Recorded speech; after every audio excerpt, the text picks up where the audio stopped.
दोस्तों, एक बार फिर डरावनी कहानियों का दरवाजा खुल चुका है।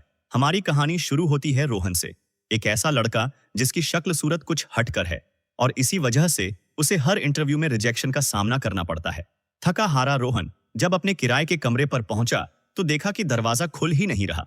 पता चला उसने 2 महीने से 3,000 रुपए का किराया नहीं दिया और मालिक ने ताला बदल दिया है।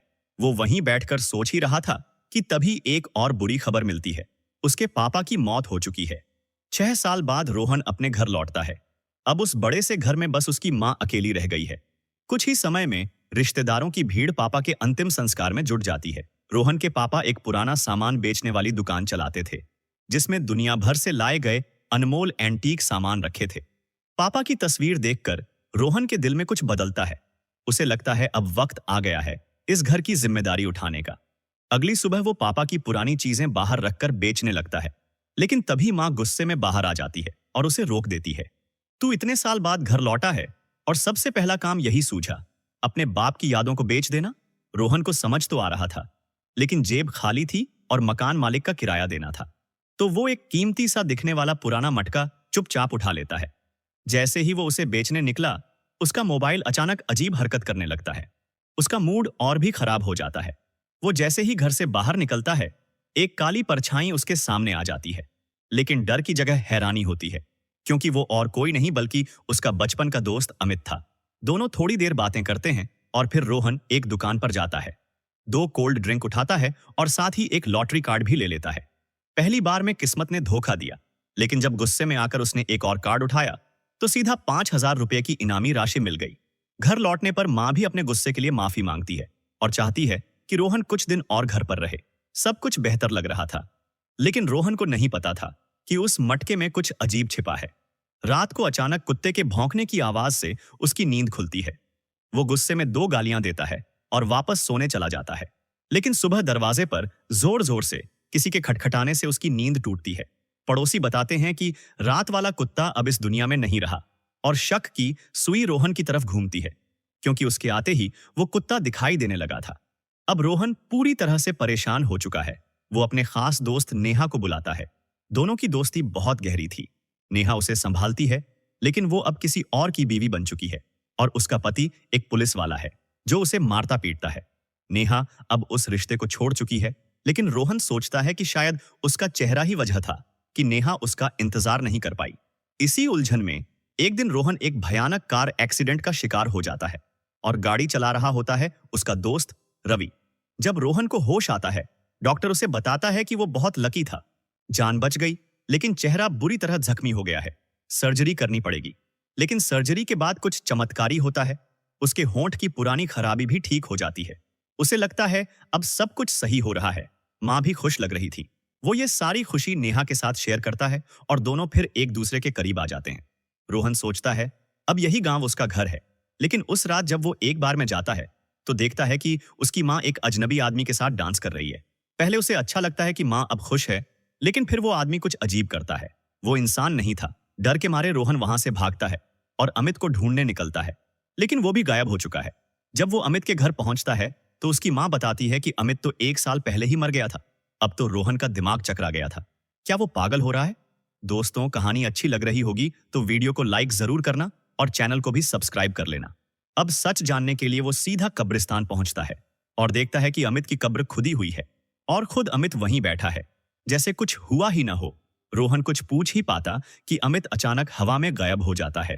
अब रोहन को यकीन हो चुका था, ये सब उस मटके की वजह से हो रहा है। अगली रात वो नेहा को घर बुलाता है और उसे सारी बातें बताता है। नेहा भले ही सब कुछ अजीब मानती है, लेकिन रोहन पर भरोसा करती है। अब दोनों मिलकर उस रहस्य को सुलझाने के लिए निकल पड़ते हैं और सबसे पहले जाते हैं रवि के घर। रवि तो हर दिन एंटीक चीजों के बीच रहता था। जैसे ही उसने उस फोटो में उस चीज को देखा, उसकी आंखें चौड़ी हो गईं। वो कोई मामूली चीज नहीं थी। वो तो अलादीन के जादुई चिराग जैसी थी, एक ऐसा जार जो लोगों के दिल की बात और उनके मन के ख्वाहिशों को सुन सकता था और उन्हें पूरा भी कर सकता था। लेकिन उसी जार में छुपा था एक खौफनाक साया। अगर कोई गलत ख्वाहिश मांग ले तो वो जार उसे श्राप दे देता था। कहते हैं एक बार किसी ने उस जार को अपने घर ले गया था। कुछ ही दिनों में एक रात उसकी बेटी नेहा घर लौटी। वो जैसे ही फ्रेश होने जा रही थी, तभी उसे घर में कुछ अजीब सी आवाजें सुनाई दी। वो डरते डरते नीचे आई और देखा कि उसके पिता कुछ अजीब बर्ताव कर रहे थे और माँ जमीन पर गिरी हुई थी, एकदम बेजान। जाहिर था कि उसके पिता ने कुछ कर डाला था, लेकिन असली बात तो नेहा ही बता सकती थी। रवि ने रोहान को नेहा का एड्रेस दिया। अगले दिन रोहान और अमित दोनों वहां पहुंच गए। नेहा ने बताया उस जार से हर एक ख्वाहिश उस राक्षस को और ज्यादा ताकतवर बना रही थी। वो किसी भी रूप में बदल सकता था, किसी भी इंसान की शक्ल ले सकता था। लेकिन इस सब का तोड़ सिर्फ नेहा के पापा को ही पता था, जो अब एक साइकिट्रिक फैसिलिटी में बंद थे। वहां के स्टाफ ने उन्हें व्हील चेयर पर लाकर सामने रखा। पहले तो उन्होंने कोई रिएक्शन नहीं दिया, लेकिन जैसे ही उन्होंने सुना कि जार अब रोहान के पास है, उनका चेहरा बदल गया। स्टाफ ने उनकी बेड़ियां खोली और तब पता चला कि उन्होंने खुद अपनी जुबान काट दी थी ताकि वो दोबारा कोई ख्वाहिश न मांग सकें।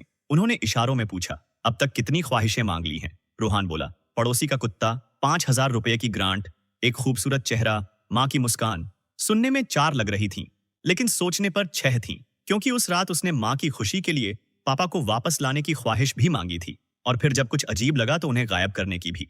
उसके पापा ने इशारों में बस एक बात कही, रोहान, जो भी हो 7वीं ख्वाहिश मत मांगना। अगर उसने मांगी तो वो अपनी पहचान खो देगा और एक बेजान राक्षस बन जाएगा। रोहान समझ गया और माँ को लेकर वहां से निकलने का फैसला किया। वो जैसे ही बाहर निकलने लगा, तभी बाहर से किसी के आने की आवाज आई।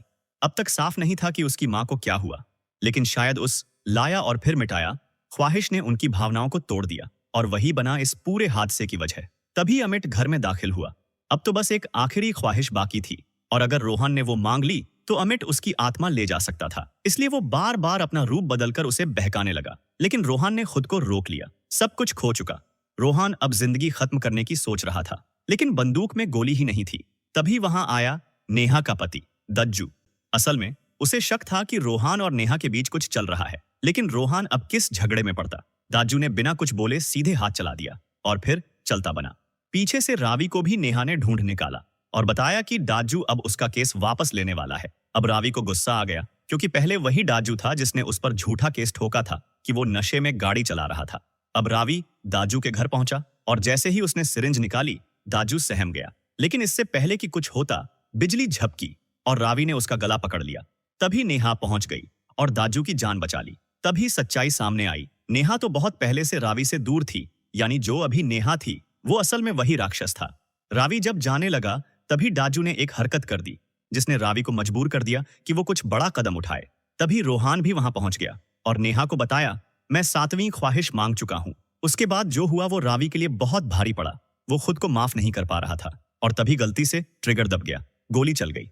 अब वो पूरी तरह टूट चुका था और फिर उसने एक आखिरी ख्वाहिश मांगी, काश समय वापस उस एक्सीडेंट वाले दिन पर चला जाए। और जैसे ही उसने कहा, सब कुछ वहीं लौट गया। रोहन उसी दिन उसी बिस्तर पर बेसुध पड़ा था। फिर अचानक उसकी आंख खुली। पता चला ये सब सिर्फ एक बुरा सपना था, लेकिन तभी उसे कुछ ऐसा पता चला जो असली था, कुछ ऐसा जो इस सपने से भी ज्यादा डरावना था। कुछ दिनों बाद रोहन की मां ने उसकी कुछ चीजें संभाली और आखिरकार वो जार पहुंच गया नेहा के पास। और यहीं ये कहानी खत्म होती है।